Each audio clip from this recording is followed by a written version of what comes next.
So I think we can start today's session. So I welcome all of you for Sutta teaching session. So we are discussing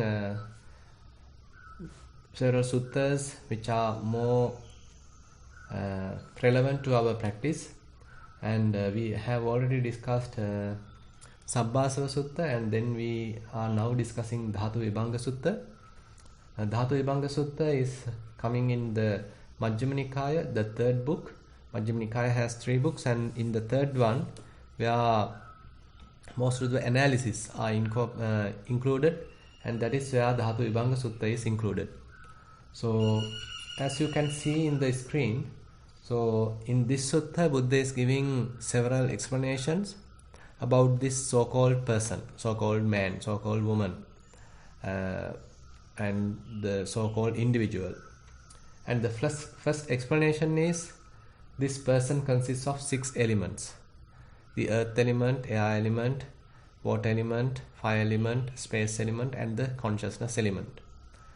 And among them, actually 4 elements are quite common to us. We are using it in our practice. Say, for example, if you are practicing Dhatu Manasikara, the elements meditation, so these 4 elements are the most dominant characteristics. So we are trying to recognize these 4 elements. And then space element actually is not much taken in the Vipassana practice. But on the other hand, the consciousness element, so in this sutta, consciousness element is considered or explained with respect to its functionality. So that is the recognition of various feeling tones, either painful feelings, happy feelings, or neutral feelings, neither painful nor pleasant feelings. So that is one important function of consciousness, and with respect to that, consciousness element is explained. And then the 6 bases of contact. So eye with forms, ear with sounds, nose with smells, tongue with taste, body with tactile sensations, and the mind with mind objects.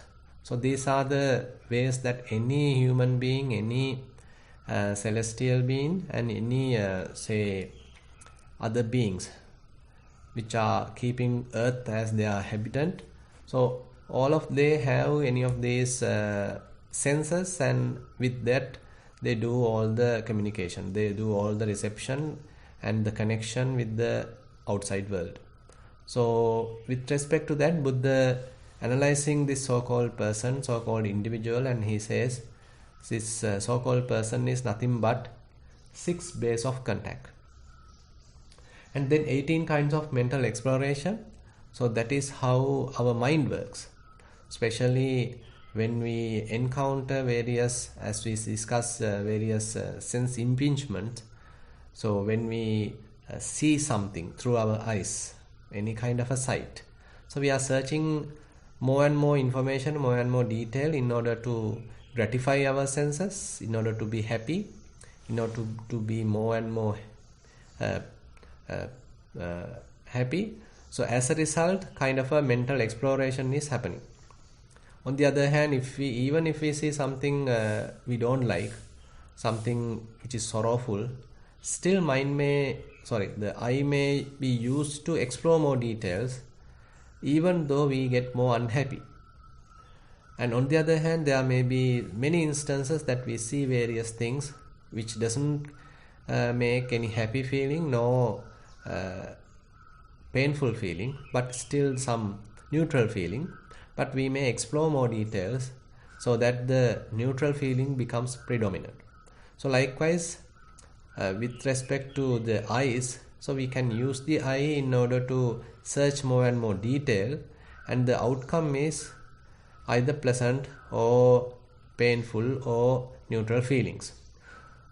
Similarly, we are using other senses.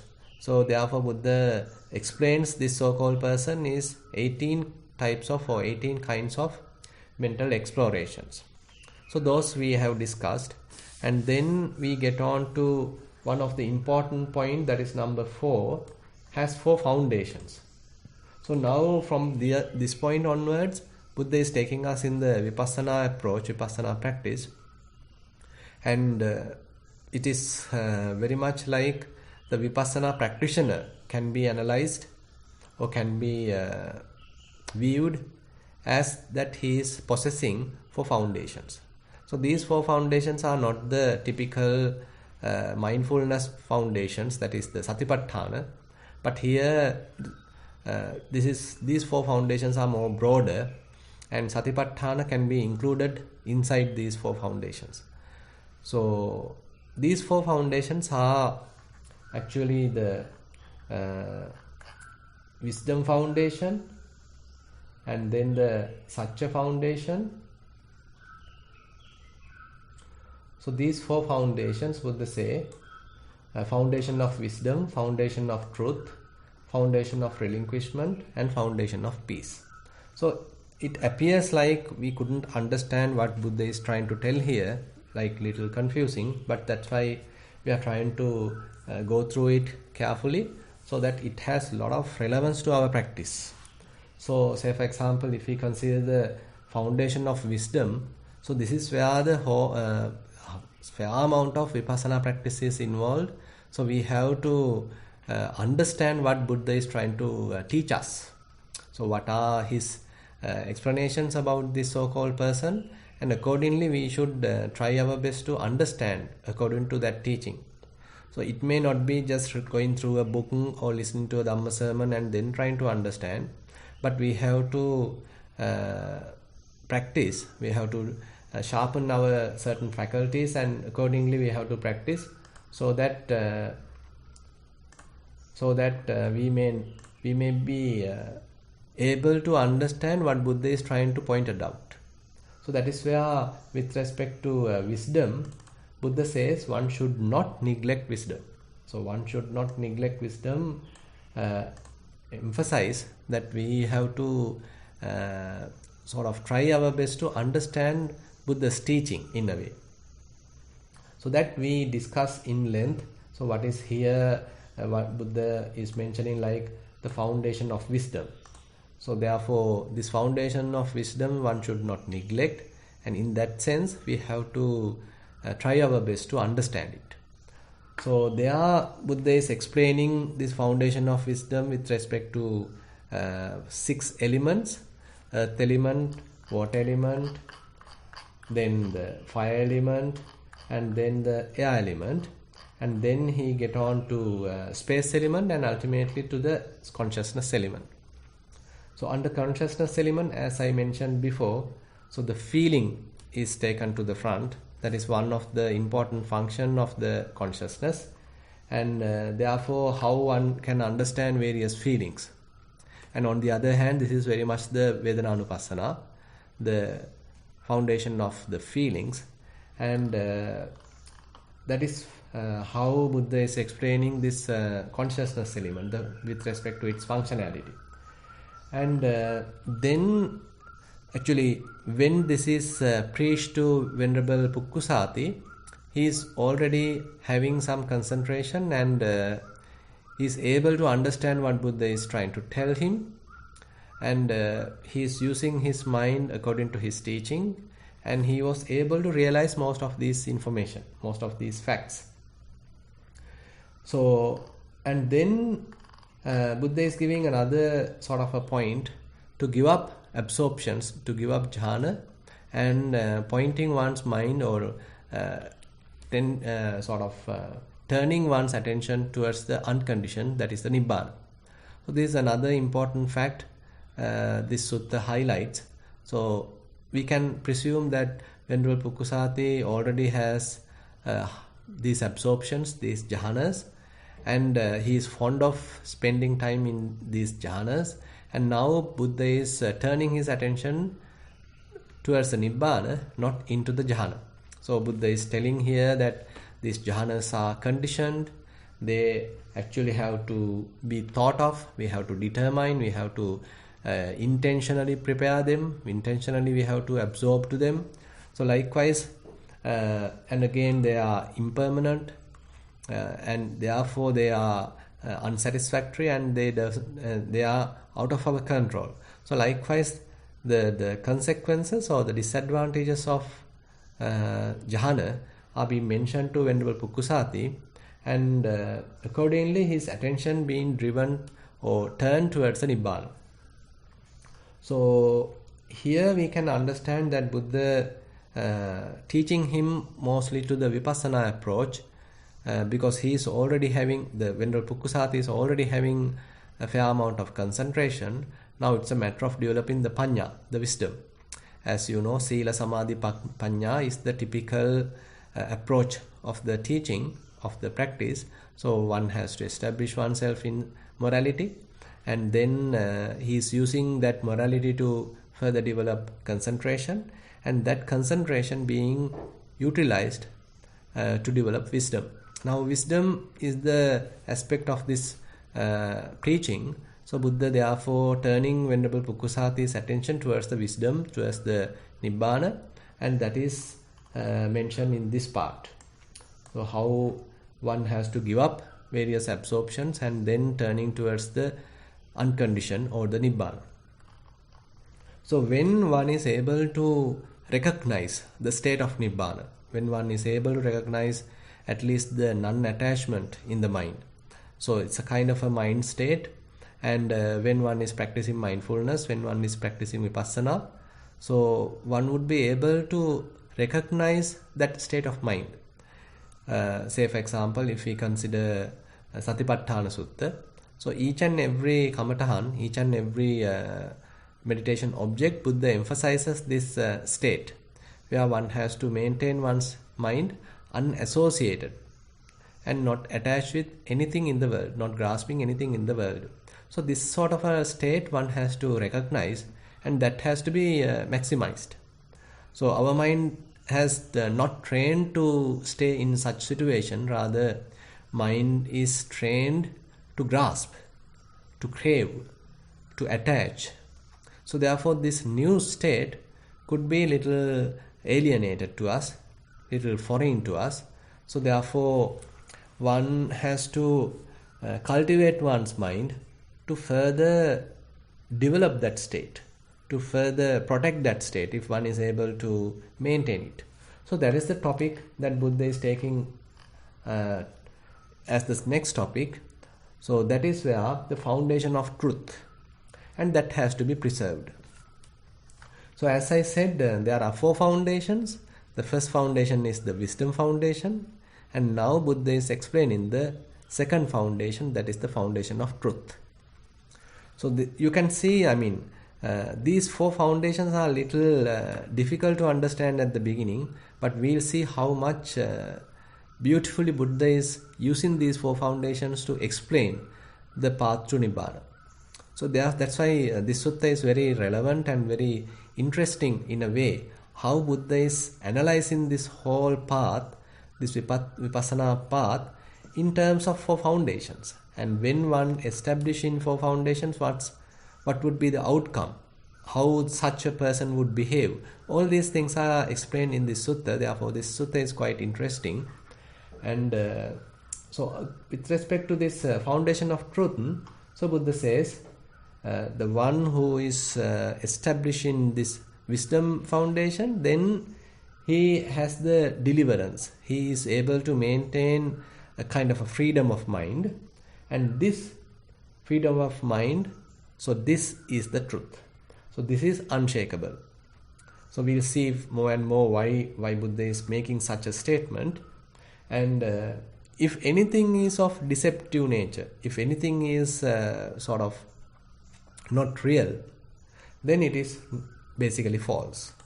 And on the other hand, if something is undeceptive, and that can be considered as truth, and that is the Nibbana. And therefore a bhikkhu possessing this truth possesses the supreme foundation of truth, and Nibbana is the supreme noble truth which has an undeceptive nature. So this is the sort of short explanation given in this sutta with respect to the Nibbana, and that is being considered as the truth, and that truth has to be preserved.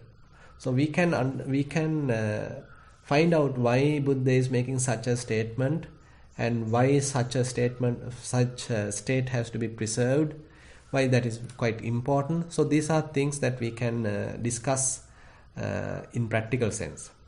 Say for example, as we discussed in Satipatthana Sutta last time, so when one is developing Satipatthana, mindfulness practice, so one would be able to recognize, say, one's state of mind.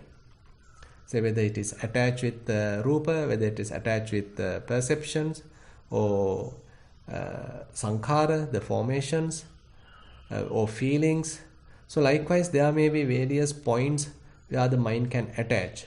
On the other hand, the consciousness can establish. But when one develops mindfulness, one would be able to recognize that. And not immediately, but slowly when we are developing a particular path, a particular practice, these kind of aspects going to be a little evident to oneself. May not be immediately, but slowly. So these information or these establishments would going to be slowly available to oneself, and therefore one can understand where the mind is stated, or where the mind is attached, where the mind is established. First of all, actually we have to establish ourselves in the present moment. So otherwise we are very much like deceived, or very much like not in the present moment, very much like in a dream. Say we are thinking about the past, regretting about the past, or maybe planning the future. We may be in a sort of uncertainty since we are thinking too much about the future. So likewise, so those very interesting, very attractive past and the future always take us out of the present moment. So we are not in the present moment, we lose the present moment. So we are in a dream world, not in the reality. So therefore, first of all, we have to establish ourselves in the present moment. So that would be the first step in mindfulness practice. So that's why we are, say for example, teaching yogis to keep your attention on the breath, or keep your attention on the rising and falling of the abdomen, or keep your attention on the foot. So we are trying to take ourselves to the present moment. It may be sitting, it may be walking, it may be lying down, or any other day-to-day activity. One can try to take one's attention to this present moment, what the body is doing at the moment. So that would be the easiest approach, because body can only be in the present moment. So various bodily processes are available, and all these bodily processes are happening in the present moment. So therefore, yogi's attention is taken towards these bodily processes, and as a result, mind also start to stay in the present moment. Mind is now trained to be in the present moment with the help of these bodily processes. Say for example, you are practicing mindfulness on breathing. So each and every breath happens in the present moment. So one is trying to be mindful on the in-breath. One is trying to be mindful on the out-breath. So if one maximizes this process, so mind is slowly trained to present or to be in the present moment, and that is attached with the breath. So breath actually is a kind of a means, kind of a tool for us to bring our attention to the present moment. Otherwise, mind drifts or mind distracts towards the past or the future. So this is a kind of a mechanism, this is a kind of a strategy one is using to train the mind to come back to the present moment. Suppose one is able to accomplish this, then for continuous period of time, say half an hour, 45 minutes, one's mind can be kept in the present moment. So Buddha does not stop us there. So he is further asking us to refine our mindfulness. So how one can properly recognize the details of this present moment object, say the breath. So whether it is long, whether it is short, whether it is coming from left nostril, or whether it is going out from the right nostril, or whether it is whether the in-breath is cold or the out-breath is hot. So likewise, there are various minute details, very subtle details one can recognize when the mindfulness is refined. Typically we call it as sampajanya, clear comprehension, where we can clearly recognize, clearly understand various aspects of this object which is on our attention. So the breath itself is a kind of a subtle phenomena. So if one is able to recognize its more refined details, as we have discussed already, so this indicates that one's mindfulness and clear comprehension has improved. So as a result of that, so one is more and more expanding one's mindfulness. Say one is trying to establish mindfulness while walking. One is trying to establish one's mindfulness while standing, while lying down. And even say while eating. Say one while wearing our clothes. So likewise, one has to expand one's mindfulness. So just sitting, just walking may not be enough. So one has to expand one's mindfulness so that fair amount of unbroken mindfulness would be available for oneself. So there one will understand, okay, at these activities I didn't have mindfulness, but on the other hand, other activities mostly I had mindfulness. So one can understand mindfulness as a faculty, as a sort of characteristics in the mind, as a quality of the mind. So at the beginning we didn't know what is mindfulness, but later one can understand what is mindfulness is, when mindfulness is not present, when one is unmindful, and when one is mindful. So one can now understand in one's own mind what is the quality of mindfulness. So this is important. So, and then Buddha is taking us further to understand these phenomena, how they really behave. Are they permanent? Are they existing for a long time? Or are they quite transient? So likewise, we are being sort of invited to investigate these phenomena, these present phenomena. It may be breath, it may be various elements, it may be various feelings, it may be various perceptions, it may be various thoughts. So any of these phenomena one can properly observe in order to understand their behavior. So then one will understand, okay, they are quite transient, constantly they are subject to arising and passing away, therefore they are very much unsatisfactory. One cannot expect lasting happiness from this kind of a transient series of phenomena, series of functions, processes, and on any of these things are mostly out of our control. They don't behave as we like. So we simply have to, when one is able to understand this kind of scenario, one's mind start to get detached. So basically Buddha's teaching, Buddha highlights that if one has this proper understanding, seeing things as they truly are, that actually will lead to dispassion, that actually will lead to disenchantment. So rather than grasping, rather than holding, rather than desiring, one is now trying to let go of. One is releasing one's hand. One's mind become relaxed. One's mind become free. So this is the next step. So where one's mind now understand a state where there is a possibility of non-attachment. There's a possibility of non-grasping. There's a possibility of unassociation. Mind doesn't need to associate anything. Mind has its own capacity to stay independent, stay free.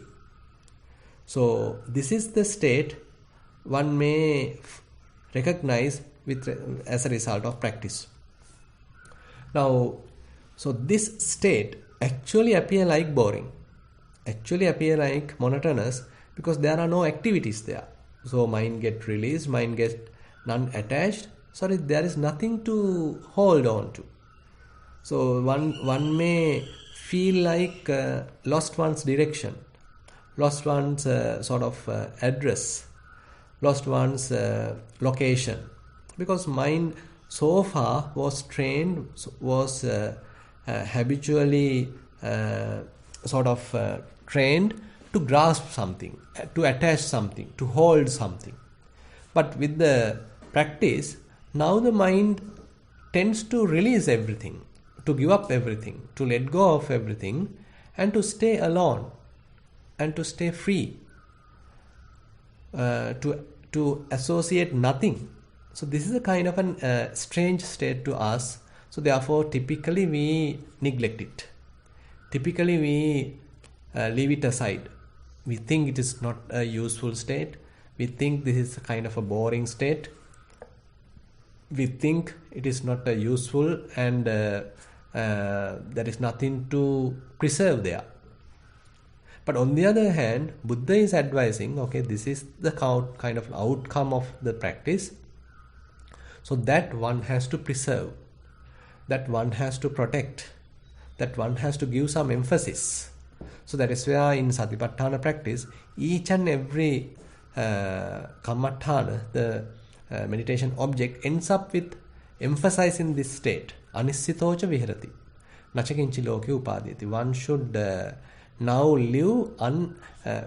live without attaching to anything in the world, without grasping anything in the world. So this is kind of a state that one has to practice. This is a kind of a state one has to preserve, where one has to train one's mind to stay. Rather than neglecting it, one has to train one's mind to maintain. So this is where Buddha is emphasizing. So consider this state as the truth. Consider this is the most important state. So typically our mind never appreciates such state, because typically what we appreciate is where our conceit being sort of imposed. When there's a self-view is imposed, when there's an identity being imposed, when there's an individuality is imposed. But on this kind of a state, this kind of a non-attached, non-grasping state, such identity, such grasping, such importance, such conceit is not there. So as a result, it appears like utterly boring, utterly useless, and utterly monotonous. So therefore we don't care about it. We simply leave it aside. So that's why Buddha is emphasizing here to give some value to it and to preserve it. And I like to take your attention to some other suttas, a part of certain other suttas, so that where Buddha again and again highlighted this point. Say for example in Dvaitanupassana Sutta, Buddha is telling Anattani Attamani Passa Lokang Sadevakang Nivittang Nama Rupasming Idang Satchanti Manyati. So Buddha, like in a sympathetic way, telling us the behavior of everybody, not only the humans but even the devas, how these we can say the fools are behaving. Buddha is saying, behold the world together with its devas conceiving a self. Conceiving a self. It is not a real self, but conceiving a self, where there is only non-self. Settled upon name and form, they conceive this is true. Now, some of you may have some idea about what I am trying to tell here. So, if one is able to experience unattached state of mind, non-grasping state of mind, so at that time mind is free, mind is empty. There is nothing to hold. Kind of a spaciousness is there. And again, it is quite simple. It is not a very complicated, complex state of mind, but rather extremely pure, extremely pleasant, or extremely spacious, empty kind of a state. And on that state, there is no self at all. There is no identity at all. But we don't consider that as anything truth. But we consider when mind is colored, when mind is on some kind of a grasping, when mind is associating something. So that associated state, that attached state, that grasping state, we typically consider as truth. So there we find a self. So I attach to something. I attach to her. I love her. I fond of that. I like that. So every time the self view is generated when there is this kind of an attachment, when there is this kind of an association. So the association actually leads to the self view. the self view being reinforces because of this kind of an attachment. But when there is nothing to attach, when the mind is utterly free, when the mind is empty, so this identity view, this self view is no more there. This is still temporary. It is not that this is a kind of a last state, but still it is temporary. But at least temporary, the mind is free. At least temporary mind is unattached. So when during that state, when the mind is getting some sort of a sign, some sort of a mental object, some sort of a mental image, so we immediately think this is true. Say for example, your mind is kept empty, spacious. At that time you remember your son, you remember your daughter, you remember your mother, you remember your father, you remember your wife, you remember your husband, whatever it is. So just a sign going to appear in the mind. So we immediately think, okay, this is true, this is so and so, this is my son, this is my daughter. So likewise, we are attributing a self, we are attributing an individuality to this mental image. So we are giving life to this mental image. So we consider this mental image is something quite important. We consider this mental image as something true. But basically Buddha says all these mental images, all these signs are merely mirages. Merely mirage. Not real water. They are not the truth, they are not the reality, but they are simply a mirage. But we unfortunately get deceived by these mirage.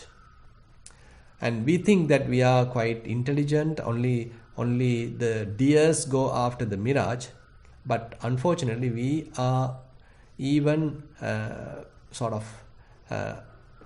foolish than the deers. We constantly, various thoughts come into the mind, various mental images come into the mind. Constantly we consider everything is true. To everything I am liable. Everything I am responsible. I have to function according to all these mental images. I have to give value to them. So we start proliferating. We start making stories. All the inner chatter going to start. So we create a self. We create an incident. We create a person. So this is the typical scenario.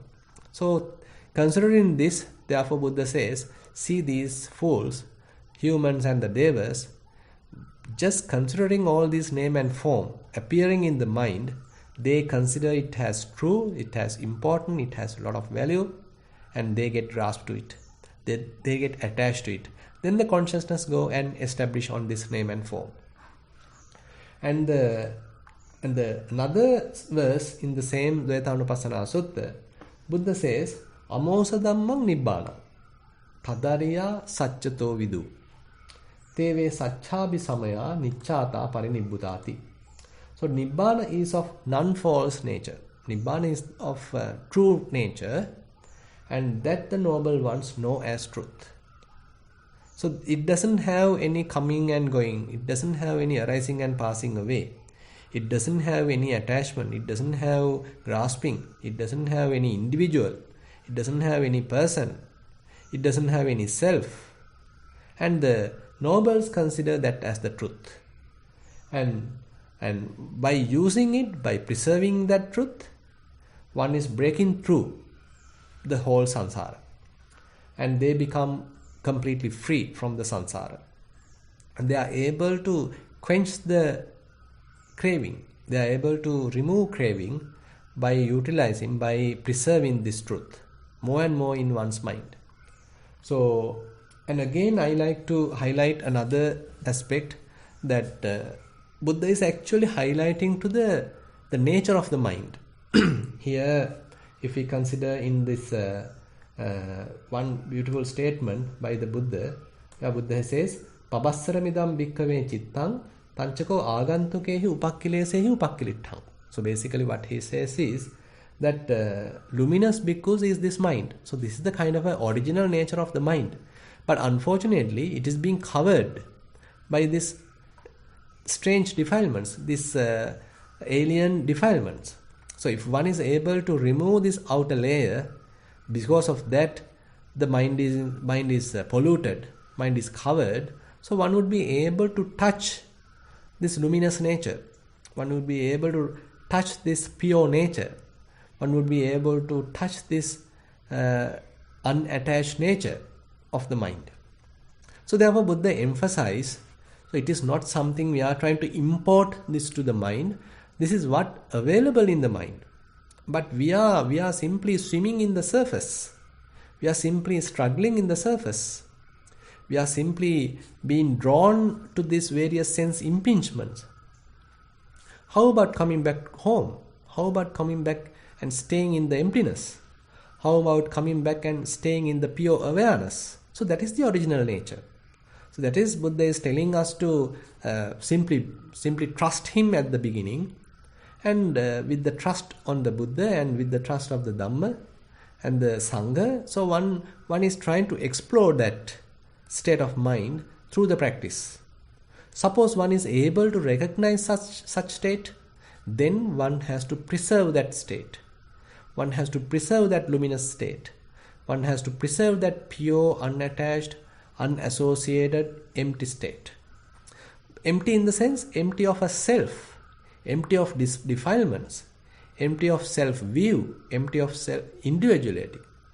So that is where the emptiness is. It is not something sort of negative, but rather it is a very rich, empty state. And again, so in this certain other suttas, Buddha is mentioning all the defiled state of minds arise attached with kind of a nimitta, kind of a sign. If the mind is free from nimitta, free from signs, then that is completely wholesome. So this is another statement Buddha is making. Sanimitta bhikkhave uppajjanti papaka kusala dhamma no animitta. Sanimitta bhikkhave uppajjanti papaka kusala dhamma no animitta. Tasseva nimittassa pahana evante papaka kusala dhamma na honti.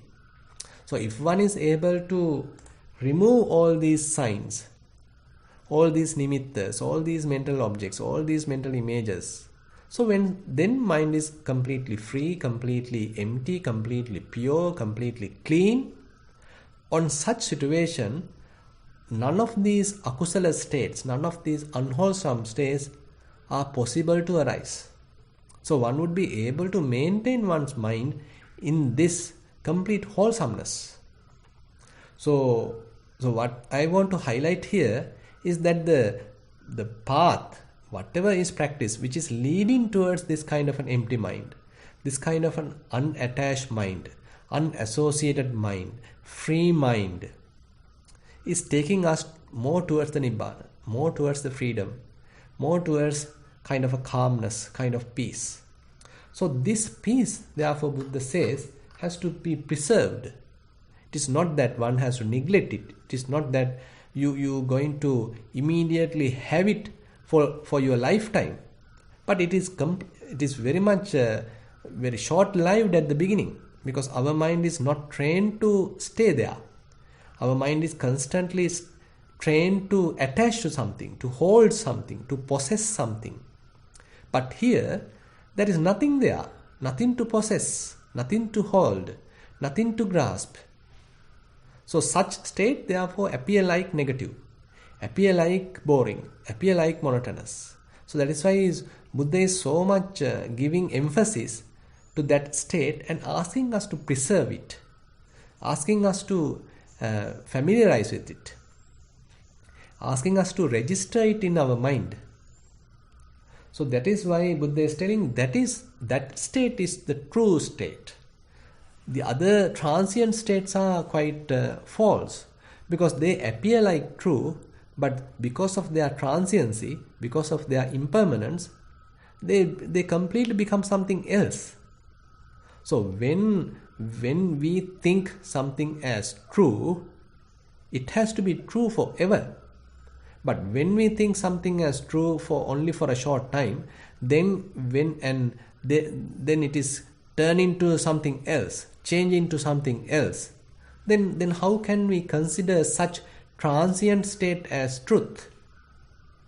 Say for example, there is a kind of image appear in the mind, and that going to be changed, that the color going to be changed, the frame or the form going to be changed, the shape going to be changed, so everything going to be changed. So which state are we going to consider as the truth? So when something is constantly changing, so which state are we going to be considered as truth? So there we can say, so it is not possible to impose kind of a truth to a changing phenomena.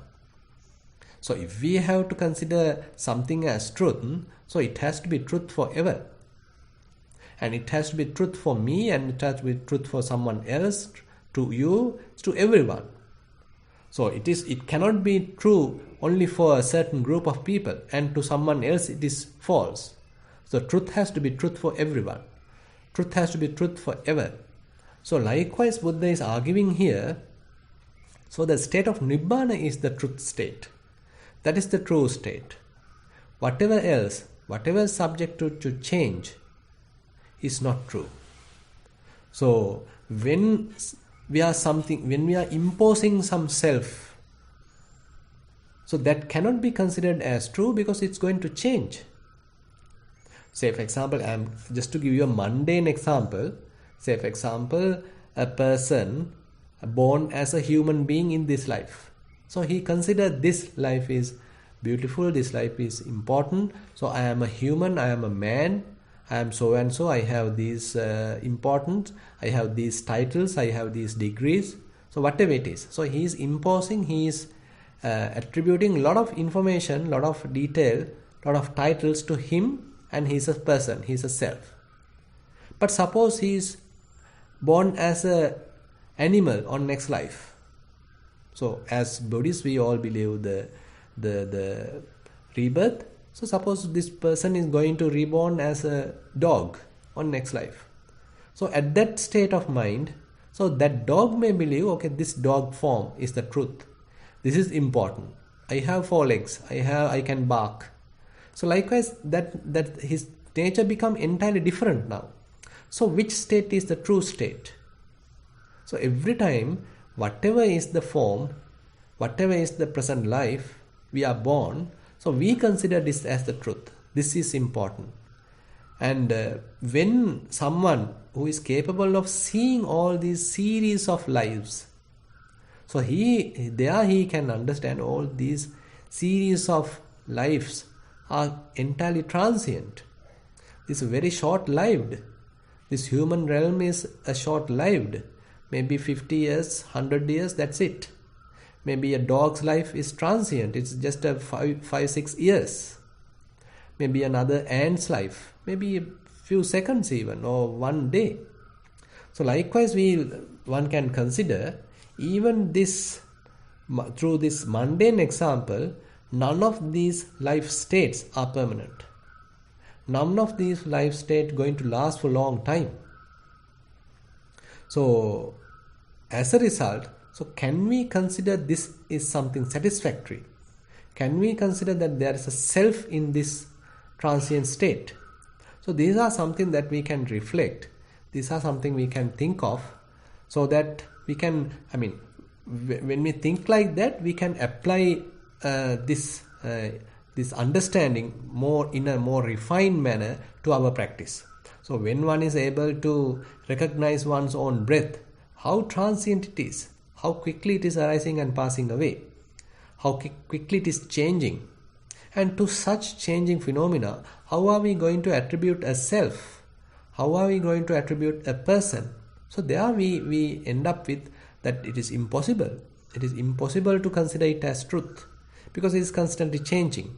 So if it is possible to be free from all these transient nature, if it is possible to leave aside all these conditioned phenomena, and would able to maintain one's mind unconditioned, unattached, non-grasping, and then that is an entirely different domain.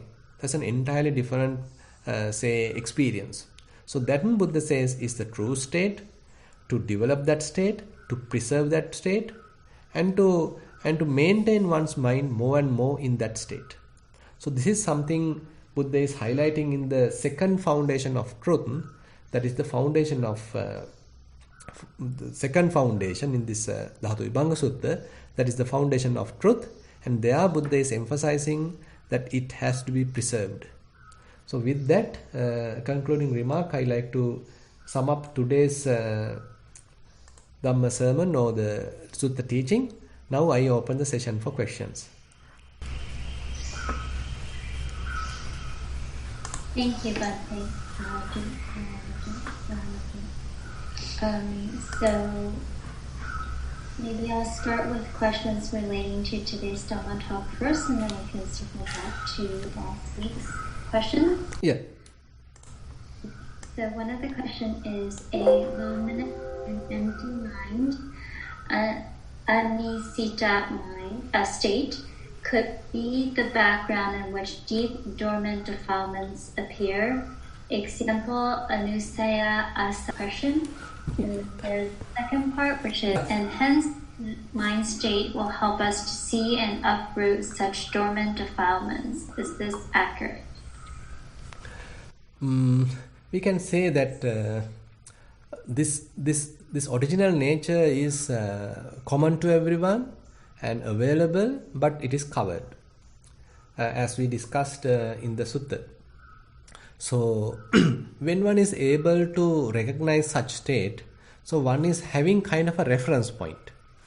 One is able to having some kind of able to do some kind of a comparison, because if one doesn't know what is pure, if one doesn't know what is clean, then there is no way of purifying oneself. Say for example, when you know that there's a cloth is not clean, so one can use maybe a detergent, soap, one can clean it. Then one can experience the pure, clean cloth. So again, suppose the cloth get dirty.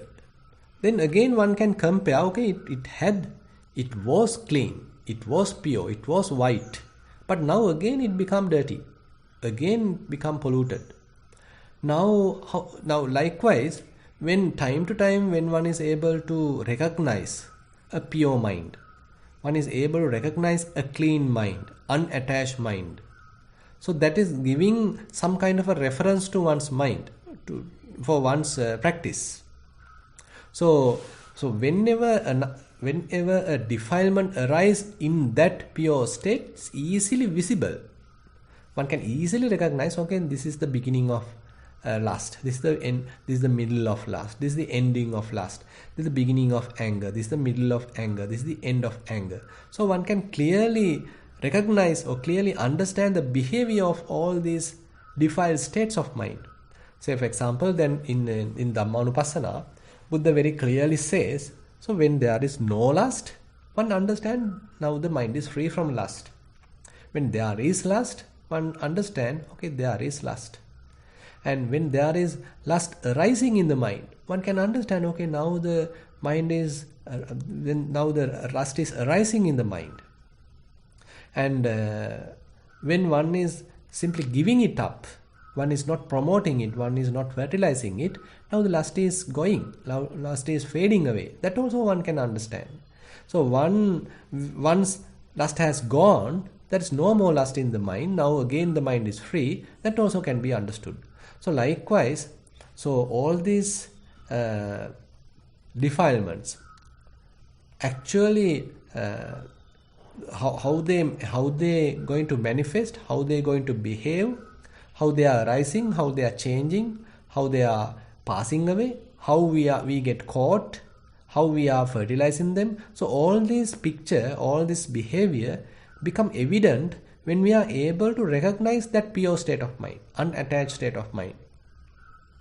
So it is not that immediately one would be able to recognize anusaya, asava, but rather when we see how these anusaya and asava, the latent tendencies, going to manifest, going to come their active state. So they actually manifest and they come to active state, and then we can recognize. then we can recognize, okay, this is actually a lust, this is actually anger. But the roots, we can say, okay, towards the lust, this is raga anusaya. For the anger, this is the patiga anusaya. Since we had raga anusaya, since we had patiga anusaya, so that is why they are manifesting. That is why this kind of turbulence has happened. So I hope that I have answered the question. So anything else? Who's this? Yeah. Did I answer the question, or is there anything not answered? The person responded, yes, very clear, Bhante. Okay. Thank you. Yeah.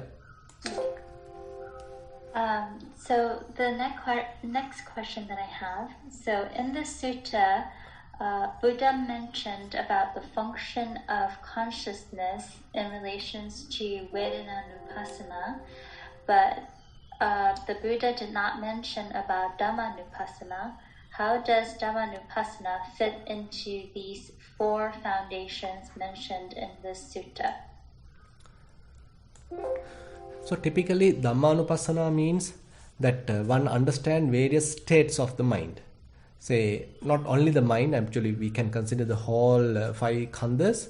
So Dhammanupassana included the understanding about hindrances, understanding about sense contact, ayatana, and the understanding about khandhas, the aggregates, understanding about Four Noble Truths. So all are included in Dhammanupassana. So all this Dhammanupassana section is scattered throughout this sutta. We can say for example, when Buddha is telling about say 6 elements, so there we can say, okay, certain amount of form, that the rupa khandha is included, certain amount of consciousness khandha is included, the feeling khandha, the vedana khandha is included, and say when Buddha is telling about the 6 bases of contact, that's another explanation Buddha is giving.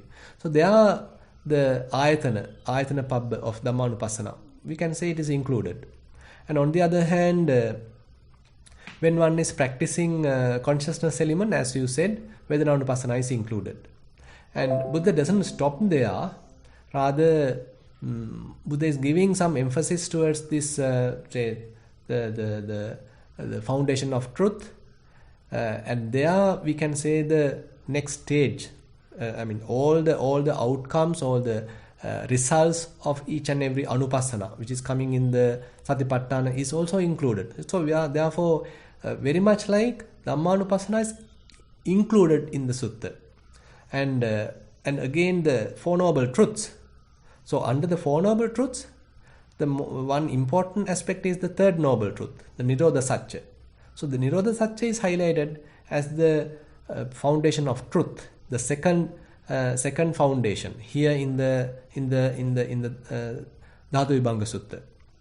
So we can therefore admit that 4 foundations or the 4 satipatthanas are included in this Dhatu Vibhanga Sutta, but in a different way. This is a kind of a different analogy or different preaching style that Buddha has taken in this Dhatu Vibhanga Sutta. It's also very beautiful in a way, because Buddha is approaching the situation in a different angle and giving us a different picture about the freedom. Okay, thank you, Bhante. I believe that is all of the questions directly relating to today's Dhamma talk. If anyone has any other questions, feel free to send them via chat or raise your hand to ask directly. So Bhante, may I start with last week's unanswered questions? Sure. Okay. When experiencing and being in equanimity, how can Vedananupassana be practiced?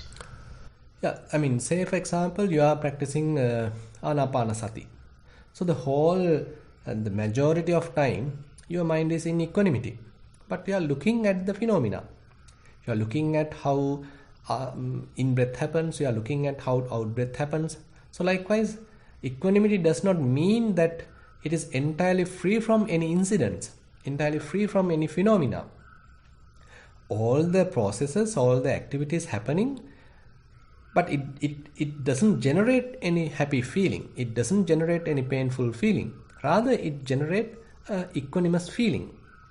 So therefore, when you are associating equanimity, it doesn't mean that there is nothing for you to contemplate, nothing for you to know.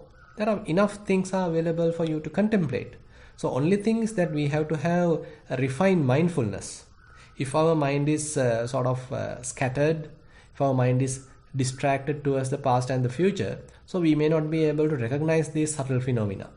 But when our mindfulness is refined, then recognizing these equanimous phenomena, equanimous feelings would be possible.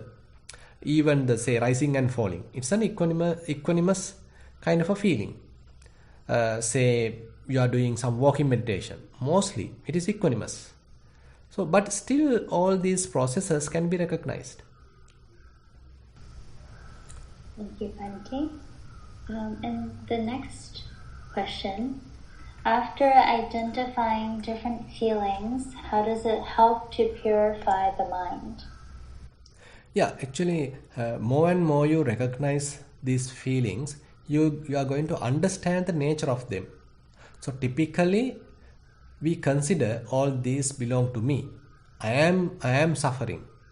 I am happy. I feel bored. I feel monotonous. So all these where we attribute a self to the feeling. But when we are looking at these feelings objectively, so then this identification going to be broken. So we are able to recognize feeling as feeling, present feeling as present feeling, painful feeling as painful feeling, equanimous feeling as equanimous feeling. They are not me, they are not mine, they are not myself, they are merely feelings. And they arise with respect to or due to contact. Whenever a contact which is conducive of producing a pleasant feeling, now a pleasant feeling arises. When there is a contact which is conducive of generating a painful feeling, now the painful feeling arises. So likewise, so one is understanding more deeply how the feelings are arising, how they are changing, what are the causes for them to arise, and how they are passing away, and how transient they are, and how much they are out of your control. So more and more you enhance this kind of an understanding, this kind of a wisdom. So the grasping towards the wisdom going to be broken, grasping towards the feelings going to be faded away. So there's a kind of a disenchantment, non-grasping towards the feeling. So likewise the mind going to be purified. Now mind is letting go. Now mind know the real nature of all feelings. Now you don't need to go and grasp a happy feeling. Now you don't need to wish for happy feelings. Now you don't need to get rid of painful feelings. Now you don't need to be sort of ignored this equanimous feelings. Rather you are using all of these feelings to further improve your mindfulness, further improve your wisdom. And so this become kind of a wisdom practice where you are using feelings to improve your wisdom. So as a result, more and more the feelings appear like distant from you. Kind of a distance is generated between the observing mind and the feelings. And as a result, kind of a detachment going to arise. Now mind become free. Now mind is coming up with a state which is not attaching with any feeling. It doesn't want to grasp any happy feeling, not afraid of painful feeling, not getting deluded by neutral feelings. Rather mind knows that they are coming and going. I have no control over them. They doesn't belong to me. So that is how the mind starts to purify. Thank you, Bante. Next question, I believe this is related to today's Dhamma talk. You said when one feels disenchanted with objects and feelings, etc., one experiences that state as a boring state in one's life. What is your advice to someone who feels somewhat detached from worldly pleasures and someone who has a lesser degree of self? Because when there is a lesser degree of self, the motivation that was there earlier to better yourself for a future life disappears. Thank you. Could you repeat the last statement? Yes, the last statement is, because when there is a lesser degree of self, the motivation that was there earlier to better yourself for a future life disappears. Yeah, true. So basically, I mean, when we have some sort of a motivation, so then we get elated, then we get sort of activated. But these kind of states, mental states are sort of, they don't agitate us. They don't give much motivation because they are kind of peace.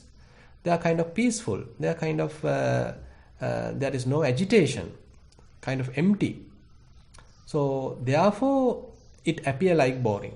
And again, so these states doesn't promote a self, doesn't promote an individual. So actually, when you are praised, when someone is telling you are the best, so you should do that, you should achieve that, you should sort of say go for another job, you should go for a promotion. So likewise, we are actually sort of motivated. Someone is telling, okay, you are the best person, you should go for a promotion, you should apply for the next promotion.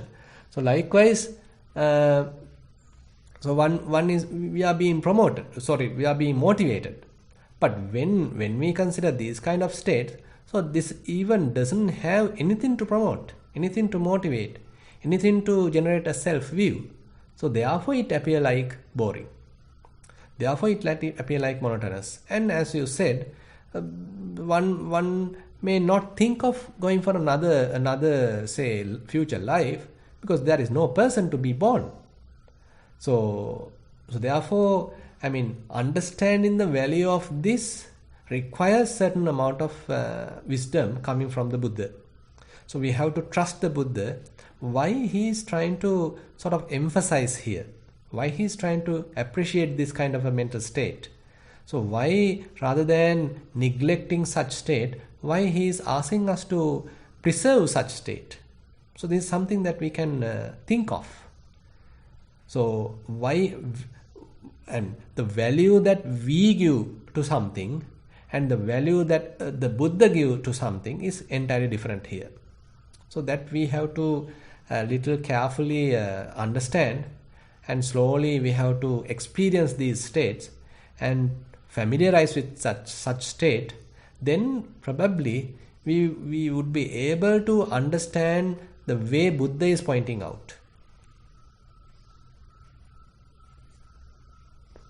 Thank you, Bante. I believe that is all of the questions that I have received today. Okay, then we can wind up the session. So some of you have have good questions and participated actively. And this sutta is actually more oriented towards the arising of wisdom. And this is especially say Dhatu Manasikara, the meditation on elements is fairly arousing a lot of wisdom in our mind. And this whole Dhatu Vibhanga Sutta is opening up ourselves to a new understanding of Dhamma.